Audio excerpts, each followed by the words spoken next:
Hey everybody, welcome to Super Comic Fun Time. Um, I've been under the weather, as you know, if you've watched my previous videos. Um, and there's the ums again. I'm sorry. Just relax, take a deep breath. Okay, so on Tuesday, I got my box of Alterna comics, which I've already opened up. Went through some of them. Also, Tom King's Vision came. I did this hastily drawn cartoon for you, and it's really Vision, not Tom King's Vision. I decided to go with the Three Cows Shot Me Down Vision from one of my favorite Avengers stories, which I didn't even know about until a couple of years ago. I was at my Half Price Books and I found the collection of the Kree Skrull War, which is where this poorly copied version comes from. The eyes are way too close and his hand doesn't look right, but you know, the main thing about it is just to have a fun thing. Maybe I'll zoom in on it a little bit. Have a fun thing to use maybe as a thumbnail. And so yeah, I've been looking forward to this. I heard about it when it first came out, when it first started in 2015, but I really don't read the single issues that much. Occasionally I'll pick something up and maybe that will change. I don't know. But I was excited for this one. I heard it was good. Vision has always been one of my favorite characters who's never been like an A-lister really, but when I was reading him, he was in the Avengers. He was in a relationship with Scarlet Witch, and I knew he was like somehow related to the original Human Torch from World War II days, but I never really knew his origin. Anyways, this book I don't think is about this. This Tom King is making a big name for himself, taking these more obscure characters or even less obscure ones. He did the Richard Grayson book where Richard Grayson is a spy, which that omnibus looks really good, and maybe someday I'll get that one. But this is the hardcover of the Vision. So this is takeoff on the Tree of Life, which it's a circuit though. But you know, in Hebrew mysticism, Kabbalism, you have this thing called the Tree of Life, and you have these circles called Sephira, and they mean different things. Now here, this is just a takeoff of it. This is actually a family tree. I'm sorry. For whatever reason, I saw the little balls. Usually there's 10, and sometimes there's like the 11th. Let's see how many there are. 1, 2, 3, 4, 5, 6, 7, 8, 9, 10, 11, 12, 13. So we've got 13. So yeah, this has nothing to do with the Kabbalistic Tree of Life. It just looked like that at first, but this is a family tree. I see that more clearly now. Hank Pym. Not sure who that is. Not sure who that is. But if, somehow these three, like Hank Pym, oh yeah, that's Ultron. So yeah, I don't know who that is. So essentially, Hank Pym created Ultron. Ultron wanted to procreate too, and he created the Vision. Ultron, totally evil, hates humanity, wants to kill them. Vision is really good and benign, and so then I guess this is who. Oh yeah, then here we have Vision and Scarlet Witch, which they had 2 kids, but they turned out not to be real kids. She ends up, what was it, in the House of M. She ends up destroying all the mutants. I think that's supposed to be Quicksilver then, which is her brother. Not sure who that is.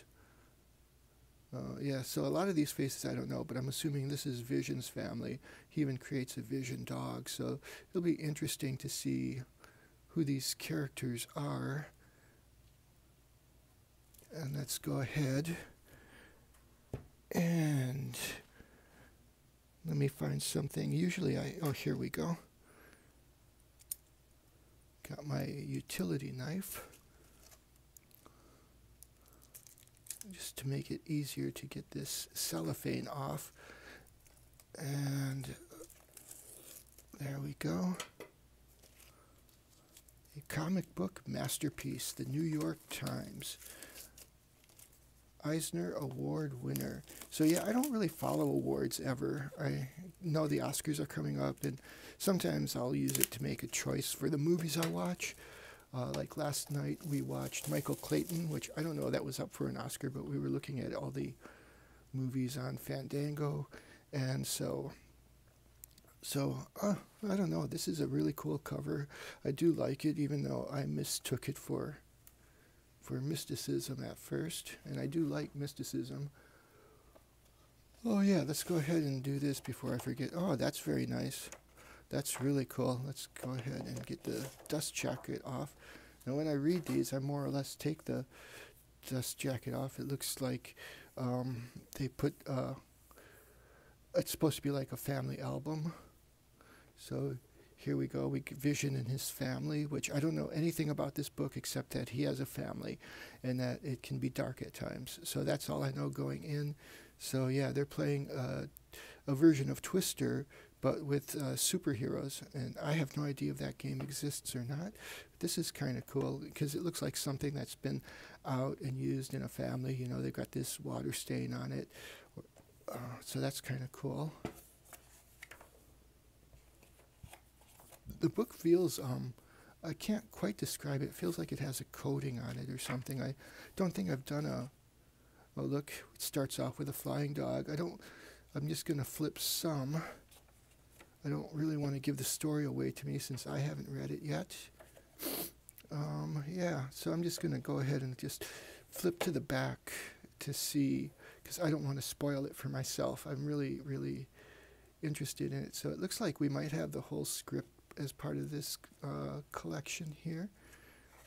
Okay, also they've got all the letter pages. Okay, I'll show you in just a second. I'm finding the end of the book. Okay, so there might be even some things I don't want to see back here. But, okay, so here we have covers. Russian nesting dolls. So I don't know if those were covers. Then we have sketches of character design. And then we've got what the book is about. I'm glad he put this in the back. So when I got the Jack Kirby Omnibus, Fourth World Omnibus, somebody told me, like, you know, you can get some good insights from the people who do the forwards to the book. And I forget the one guy who does it, but the other guy was Walt Simonson Thor. And I don't like to read those at the beginning because, you know, I'm kind of new coming back to comic books. So a few years ago, I got the Alan Moore collection of the Swamp Thing, and I started reading the introduction, and they had each volume had a different person, like Neil Gaiman was one, and I don't remember who all, but you, excuse me, you start reading this, and there's spoilers in there for the story, so I stopped reading those, and I do think they should be in the back, because that's when you want to read it, and if it's in the front and you finish a book, then I kind of forget about it. I forget to go back and read it. So I'm glad that this one has it in the back. So yeah, then I guess they have all of the letters pages from the single issue run, which is cool. I really, you know, I liked letters pages when I was a kid, but things have changed so much. It's like, you know, you can get so much online. So I think this is the script. So it'll be interesting to read through the script. Here's a rough mock-up of the original cover, I guess, the first issue cover. Not exactly sure. Maybe it was going to be the cover, and then it turned out to be a panel inside the book. I don't know. I will find out when I read it, though. So, yeah, we got scripting going on here. And the Sentinel strike. So here's like from when the Avengers were 20 cents. Back in the 70s. That's my era of when I started reading comics, was mid to late 70s, especially around the time of Star Wars. I was already getting like a comic book pack, and I would save them at Christmas time or St. Nick's or whatever. And then when Star Wars came out and we got all the Star Wars packs and they were reprints, that really excited me. And then I wanted to go out and find the non-reprints. Comic book collecting was really fun for a while when I thought I might become a millionaire doing it, but now that I know that that's just a dream they sell you on, I prefer them for the stories. So yeah, so a lot of it is just the scripting of the books back here. Then we come to Realizing a Vision with Gabriel Hernandez Valta. This looks like an interview. Vision of the future. So yeah, this book has lots of stuff in it other than the story, which I can't wait to read the story. Though I think I'm going to finish the Alterna comic books I got first because there's just so many of them, but a lot of them are complete stories. So I've already read quite a few of them. And, I just kind of pick one and read it. I've read The Chair, which was probably my least favorite is The Chair so far. Mr. Crypt I really liked. I read it when I was really sick, and it made me laugh, and that's always important when you're not feeling good. What else did I read? Mother Russia. Mother Russia was kind of, you could call it a horror comic, but it was more personal than that. It was an alternate World War II where just like the First World War ends because of the flu pandemic and there weren't enough young bodies to fight. In this case, a zombie apocalypse happens, and so it deals with a few characters, a Nazi, Stalinist, and a couple of other characters, a dog and a baby in Stalingrad as winter's approaching. So that one was complete, 3 issues, and that was a lot of fun to read. So I don't know why I'm talking about it now because I'm going to talk about it later. So anyways, I'm going to go ahead and wrap this up. This book looks like a lot of fun.